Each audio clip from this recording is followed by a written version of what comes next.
Okay, hi everyone. We're starting a new chapter. Our focus in this chapter will be on prokaryotic cells. If you're reading the chapter, there's a lot of information on eukaryotic cells at the beginning of the chapter. Hopefully, that will be review for you. I'm just going to compare and contrast prokaryotic cells and eukaryotic cells.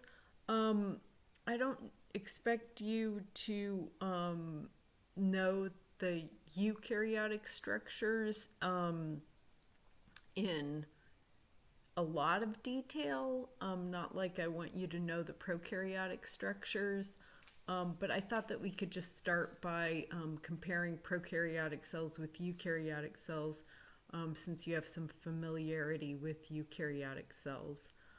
So one major difference between prokaryotic cells and eukaryotic cells is that prokaryotic cells lack a membrane-bound nucleus and organelles. So with the eukaryotic cell, the DNA would be present in a membrane-bound nucleus, and in a prokaryotic cell, the bacterial chromosome would be in a particular region of the cell referred to as the nucleoid.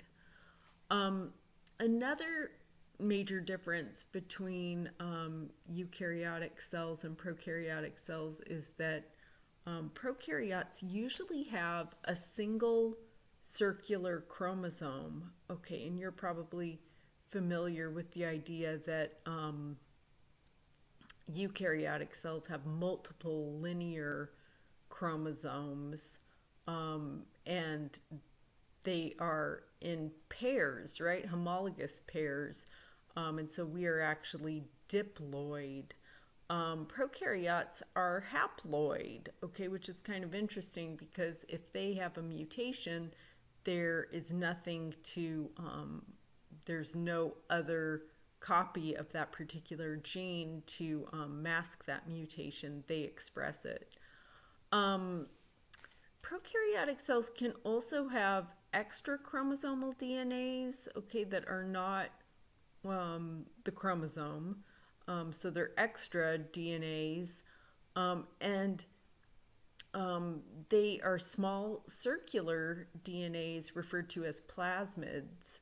Eukaryotic cells in general do not have plasmids.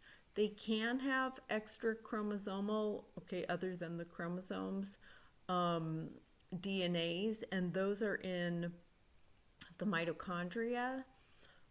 And for eukaryotes that have chloroplasts, you can have DNA in the chloroplasts as well. And we'll talk more about that, why there's DNA in the chloroplasts and the mitochondria, because that's a little bit unusual.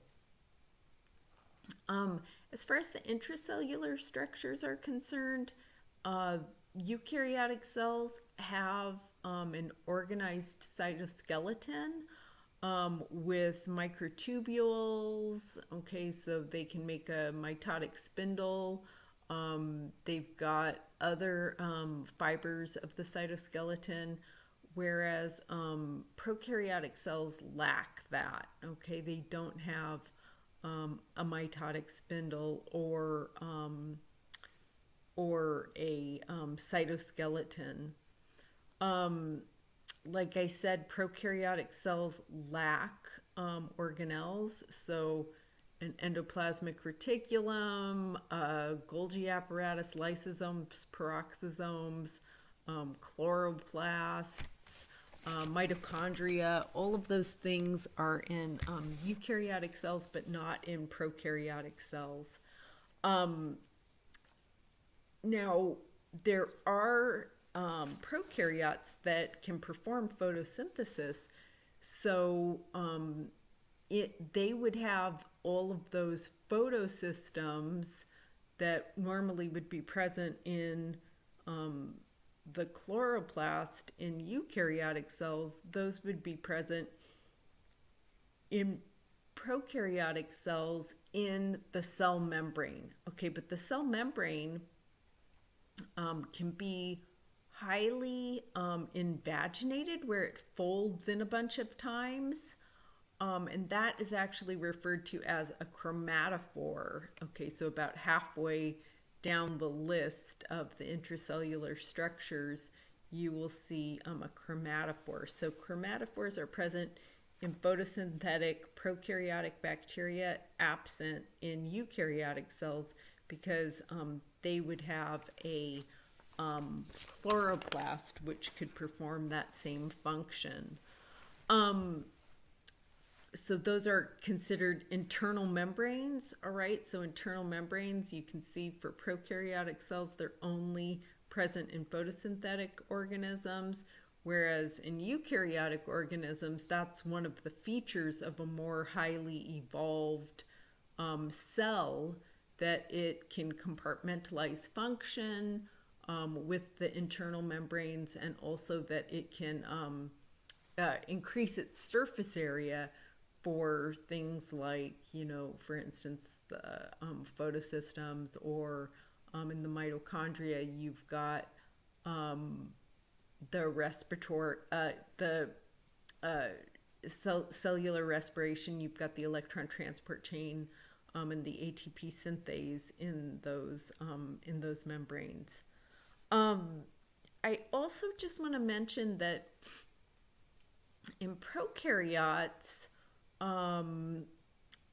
you have a cell membrane, okay, and it follows the basic fluid mosaic model, which we will if that doesn't make any sense to you, we'll go over that.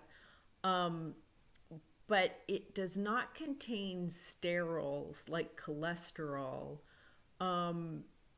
like eukaryotic cells do. So cholesterol is kind of considered a membrane buffer, where it prevents the membrane from becoming too solid. It also prevents the membrane from becoming too fluid. So it keeps it with a certain type of fluid consistency. Prokaryotic cells actually lack sterols. Oh, I just want to say something about the ribosome too, because it's so important. Prokaryotic cells have a 70S ribosome, whereas eukaryotic cells have an 80S ribosome. Okay, so hopefully everybody remembers that the ribosome is where protein translation takes place.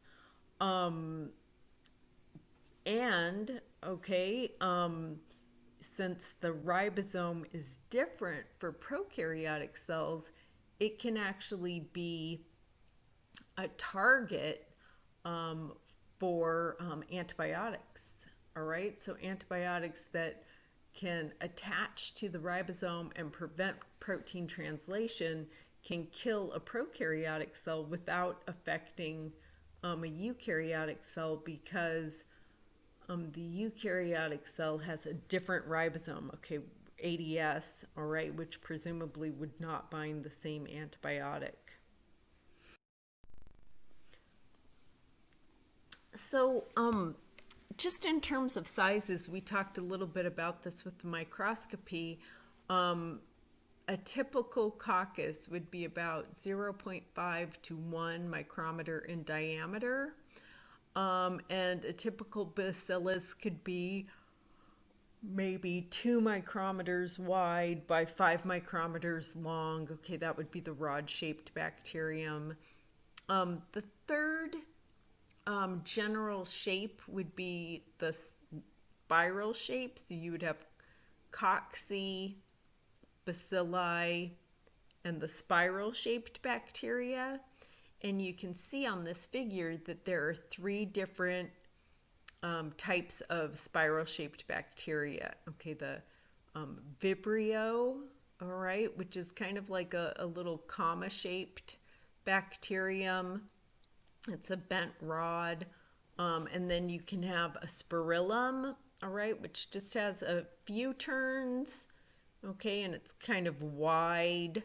Whereas in comparison, the spirochete has many turns, okay, and can be very, very long and thin, all right? So they can be up to like 20 micrometers long. The arrangement refers to how bacteria remain attached after binary fission. So if, for instance, a coccus divides in two and remains attached, it would be referred to as a diplococcus. If it keeps dividing and makes like a little chain of cocci attached together all in a line, okay, that would be referred to as a strepto. Strepto is the prefix for chain, okay, streptococci. So please review those arrangements at the beginning of chapter 4. It's kind of interesting. Bacillus only divides in one plane. Okay, so you can have bacilli that are just occurring singly, or they could be diplo, or they could be strepto in the chain. But cocci can divide in more than one plane. And so they can give you these clustered arrangements like tetrads or Staphylococcus, okay, which I'm sure you've heard of the genus Staphylococcus, like Staphylococcus aureus, is a grape-like cluster of cocci. So they're dividing in all different planes and giving rise to that grape-like cluster. Okay, so some species will form these arrangements after binary fission when they remain attached. Others will completely separate from each other, and they will not form these arrangements. I forgot to mention one shape, which is the Coccobacillus. The Coccobacillus falls into the Bacillus class. So as far as shape is concerned for the Coccobacillus, it is a bacillus, okay? It's not a coccus, but it's so short, okay, as far as its length is concerned, that sometimes it is mistaken for a coccus, okay? And that really, like, especially when you're trying to identify an unknown, can put you down the wrong path, okay? Because now you're looking at the cocci and you're potentially thinking that you have a coccus, where it really turns out it's a Coccobacillus, which is a bacillus. Okay, so that one is a little bit tricky, the Coccobacillus, and a lot of the family members of the family Enterobacteriaceae are actually Coccobacilli. They're really, really short rods. So this isn't necessarily a typical prokaryotic cell in that this prokaryotic cell has all of the structures that we're going to be talking about, and that isn't necessarily the case, okay, for a lot of prokaryotic cells. They might have a capsule, okay, or not, okay, they might not have any type of capsule. They could be flagellated, they might be motile, or maybe they are not, okay. They could have plasmids, they could have extracellular DNAs, or maybe they don't. So we'll kind of start on the outside and work our way toward the inside, and we'll talk about all of these different structures. Okay, so the first structure on the outside, I mentioned the capsule. That is one type of glycocalyx. So glycocalyx, it literally means glyco sugar calyx coat. And there are two types of glycocalyces. One would be the capsule, which is highly organized and tightly attached to the bacterium. The other is the slime layer, okay, which kind of is like what it sounds like, okay. It's unorganized, it can slough off. This is actually a scanning electron micrograph of a slime layer, okay, and you can see that it's kind of, you can see how it's kind of been left behind, right? So the glycocalyx, okay, it's the sugar coat, all right, it can be composed of polysaccharides, right, sugars. It can be composed of protein, or it can be composed of both. Okay, so that would be its composition. As far as function is concerned, if you have a polysaccharide slime layer or capsule, that would be viscous and sticky, and it could actually allow the bacterium to attach. So adherence, and if you notice under function, number 3, virulence, I have number 2 is adherence. So this is actually a virulence factor. If a bacterium has a sticky capsule or slime layer, and it allows it to attach to a surface and colonize that surface, okay, it could grow and divide and colonize that surface and then produce its toxins and cause disease. That is an advantage, okay? If it didn't have the capsule, it would just pass through the body, okay, and it wouldn't be able to colonize a certain area of the body, like say for instance the lungs. Klebsiella pneumoniae, okay, which is actually an enteric bacterium, okay, so it's usually found in the gut. It has a viscous, sticky capsule, and if it gets into the lungs, it can colonize the lungs and cause pneumonia. Okay, so it's called Klebsiella pneumoniae is the species. So the capsule, okay, and we'll talk more about this when we get to immunology a little bit later in the semester, but it can also be antiphagocytic. Okay, so if you think about like your white blood cells, they're cruising around and in your blood and in your lymph, and they are engulfing viruses and bacteria and phagocytosing them, right? If your bacterium has a capsule, the capsule might allow it to evade phagocytosis. So if the phagocyte does not recognize the capsule, that it will pass that bacterium by, and that gives, okay, so that becomes a virulence factor, right? Because now that gives that bacterium an opportunity to survive a little bit longer and grow and divide and cause disease. An example of a bacterium that has an antiphagocytic capsule would be Bacillus anthracis, okay, which is the causative agent of anthrax. It actually has a capsule made of poly-D-glutamic acid.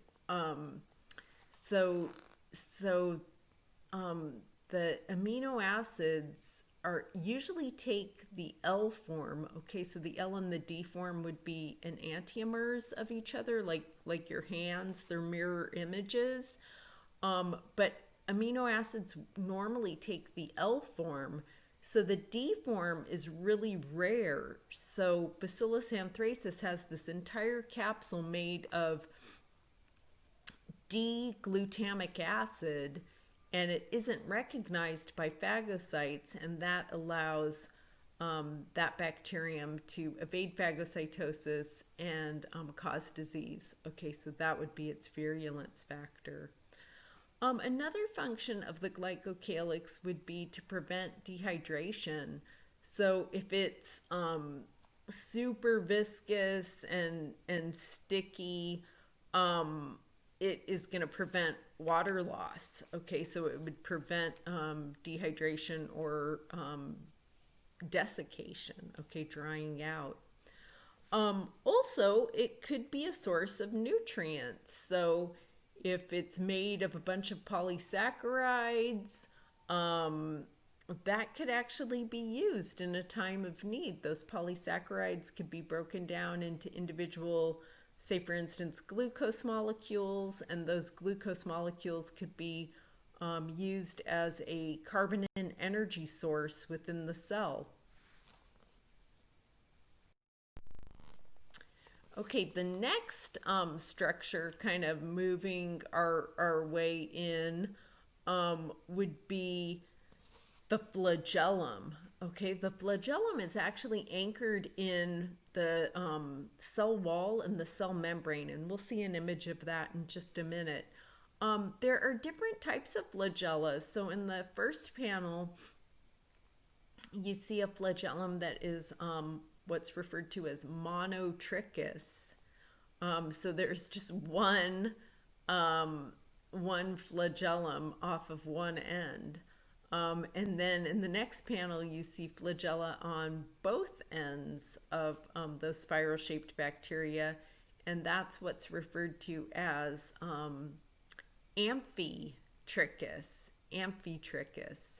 And then in the next panel, you see a little tuft of flagella on the end of those rods, and that is what's referred to as lophotrichous. The last two panels on the bottom row show bacteria that are peritrichous, and they have flagella all the way around. Okay. The reason why you need two rings for the gram-negative is because, okay, the first ring is going to be inserted into the plasma membrane. The second set of rings is going to be inserted into the cell wall. All right. So the reason why you need that extra set of rings is because the cell wall is not that strong to support the rod. Okay. And so when the flagellum turns like a rotor, okay, there's kind of nothing to support that rod. So you need to have a second set of rings. Okay, if the first set of rings is in the plasma membrane, you need to have a second set of rings in the cell wall to support the rod. Okay, now for the gram-positive,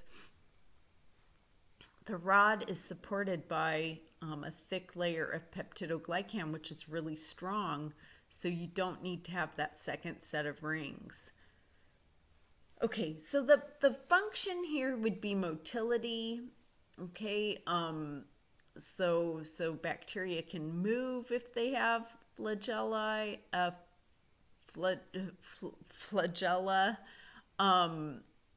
and they can move toward an attractant, okay, which is referred to as chemotaxis, or they could move away from a repellent. All right, so an attractant might be something like glucose. They might want to move up a concentration gradient of glucose to get more of that glucose and maybe even store it inside the cell. If they find themselves in like acetic acid, vinegar, they might want to move away from that. Okay, so that would be a repellent that they would move away from.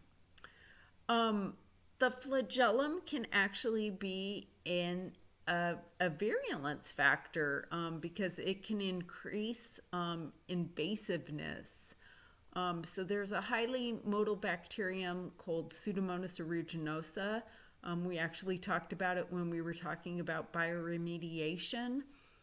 And it oftentimes will infect the lungs of children who have cystic fibrosis, and it's highly resistant, and highly invasive. Okay, so highly modal, so it will just spread throughout the lungs, and it's very, very difficult to get rid of.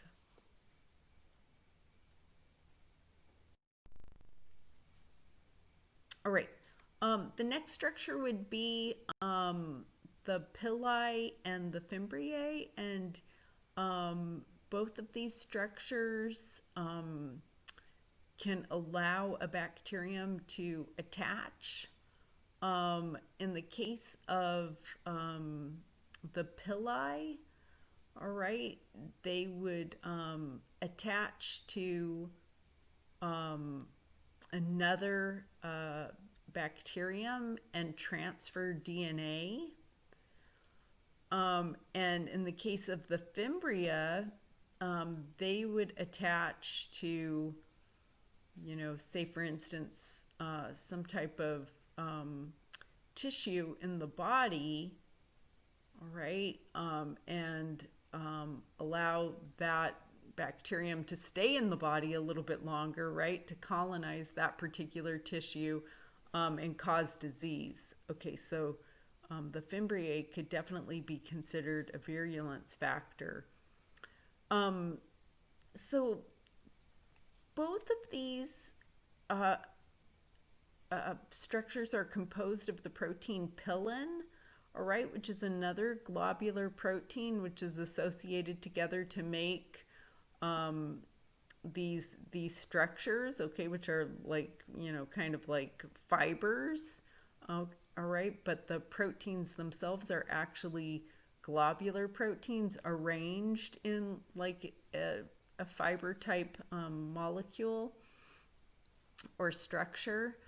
The pili are only going to number 1 or 2 per cell, and the function would be to transfer DNA, okay, maybe a plasmid, right, one of those extra chromosomal DNAs, to a recipient bacterium, all right, and maybe it's going to give that recipient bacterium some new gene that's on the plasmid, which might allow it to perform some type of novel catabolism, or it might give it a dreaded antibiotic resistance gene. Okay, not dreaded for the bacterium, right? That totally gives it an advantage in the presence of that antibiotic if it can survive.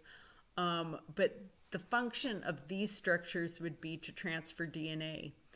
The fimbriae, on the other hand, okay, you can see on the bacterium that's at the top of that figure, can number in the several hundred per cell, okay, and the function for the fimbriae would be attachment.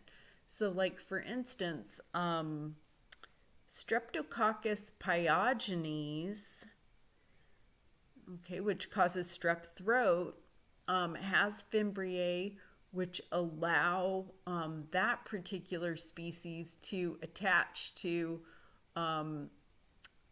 the epithelial cells in your pharynx and colonize your throat, basically, and cause disease. Okay, so the fimbriae could be considered a virulence factor. All right. Well, I'm glad we're getting a chance to talk about the cell wall, because we've already seen the gram positive versus the gram negative with regard to the flagellum. So the cell wall is composed of peptidoglycan, and I was mentioning that peptidoglycan, okay, like its name sounds, okay, is composed of peptides, proteins, all right, and also glycan, sugar, okay, and we'll see that in just a minute. We'll look at the structure of peptidoglycan. Peptidoglycan is strong, all right, and so one function that it has is to maintain the shape of the cell, okay, and another function that it has is to prevent hypotonic lysis. Okay, so let's talk about that for 1 minute. So our cells do not have a cell wall, right? Like think about, like, for instance, our red blood cells. Okay, they don't have a cell wall. And our red blood cells are in our blood, and they are actually in a solution, okay, the blood, which is isotonic. Okay, so isotonic, it has the same solute concentration. So, water can move into the cell, it can move out of the cell, but it would do so at the same rate because the solute concentration outside the cell and inside the cell are the same. Now, bacteria, like plants, okay, are usually in a hypotonic environment. Okay, so that means that the solute concentration outside the cell is lower than the solute concentration inside the cell. Okay, so you have more solute inside the cell, less water, right? Less solute outside the cell, more water. Okay, so water is going to move into the cell. Okay, and it's going to move into the cell. All right, if these were our red blood cells in a hypotonic solution, they would rupture, right? They would just keep taking on water, getting bigger and bigger and bigger, and they would burst, hypotonic lysis. But, okay, for bacteria, they take on water, the plasma membrane expands, but it stops when it hits the peptidoglycan layer, okay? And so the cell wall is actually preventing hypotonic lysis. Okay, so we looked at the gram negative, and it had that thin layer of peptidoglycan, and then it had the outer membrane outside of that. And I said that this is like a physically weak cell wall. Okay, but, all right, and this is a huge but, it's actually chemically more resistant. Okay, so it's more able than the gram positive cell wall it's more able to resist antibiotics and also enzymes. All right, so more resistant to a lot of antibiotics and enzymes, whereas the gram positive would be more susceptible. Okay, so the gram positive is a physically stronger bacterium, but because it lacks an outer membrane, okay, and the outer membrane is selectively permeable, right? Just like the cell membrane, okay, it allows some things in more easily than others. And the gram negative can actually keep antibiotics and keep enzymes, keep disinfectants out. Okay, so in general, it's a more resistant, chemically resistant type of cell. So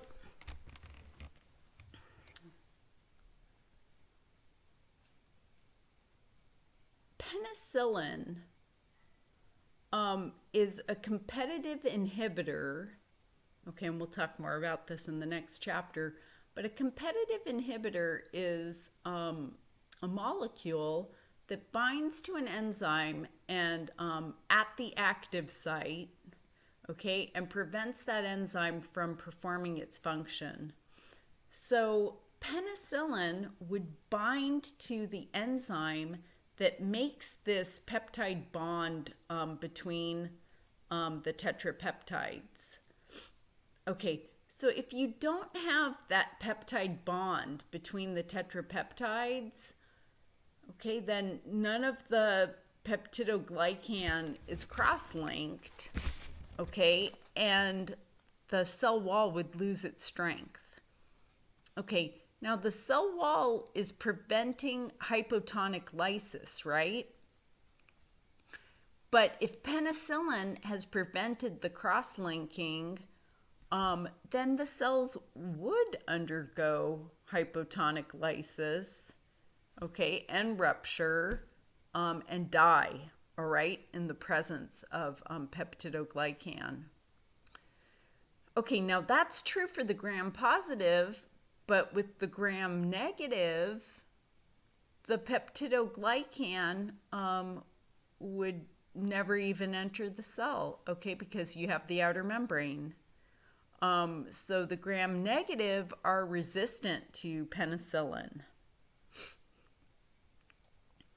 I also wanted to mention that in our tears, okay, we've got an enzyme called lysozyme, okay? Lysozyme is referred to as the body's own antibiotic. And what lysozyme does is it's an enzyme, and it cuts the peptidoglycan, okay? It digests the peptidoglycan, the sugar backbone between the NAMs and the NAGs. Okay, so it hydrolyzes that disaccharide. Okay, now this also weakens the peptidoglycan, and in the presence of lysozyme, gram-positive bacteria would undergo hypotonic lysis. Okay, now gram-negative bacteria, on the other hand, have the outer membrane, and so they would be resistant. Okay, they would be resistant to hypotonic lysis because the enzyme would never enter the cell. Okay, well, let's see. So I think I will stop right there on the plasma membrane. We'll pick that up for the second half of chapter 4.